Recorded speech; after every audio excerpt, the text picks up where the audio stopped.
భారతదేశంలో 180 సంవత్సరాల క్రితమే జ్యోతిరావు పూలే ఆయన భార్య సావిత్రిబాయి పూలే ఇద్దరు కూడా సామాజిక చైతన్యం కోసం, మహిళా చైతన్యం కోసం, మహిళా విద్య కోసం ప్రత్యేకమైన కృషి చేశారు. ఈరోజు జ్యోతిరావు పూలే 134వ వర్ధంతి. ఈ సందర్భంగా ఆయనకి నివాళులు అర్పిస్తూ ఉన్నాను.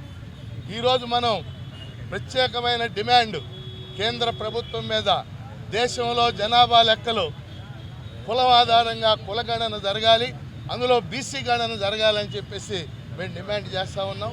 ఎందుకంటే భారతదేశంలో కులం ఆధారంగా జనాభా లెక్కలు 1931లో మాత్రమే జరిగినాయి. తర్వాత ఎప్పుడు కూడా జరగల జనాభా లెక్కలు జరిగినప్పటికీ. అందుకని బీసీ జనాభా తేలితేనే బీసీ జనాభాకి న్యాయం జరిగేటటువంటి అవకాశం ఉంది.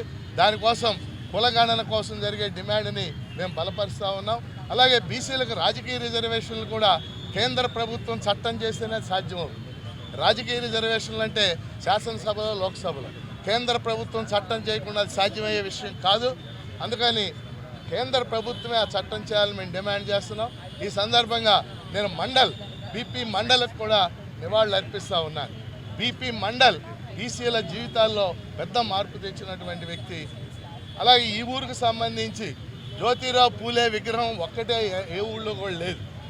జ్యోతిరావు పూలే, సావిత్రిబాయి పూలే విగ్రహాలు ఎప్పుడు పక్కనే ఉంటాయి. ఇక్కడ సావిత్రిబాయి పూలే విగ్రహం కూడా ఏర్పాటు చేయాలని ప్రభుత్వాన్ని, అధికారులను కూడా నేను కోరుతున్నాను.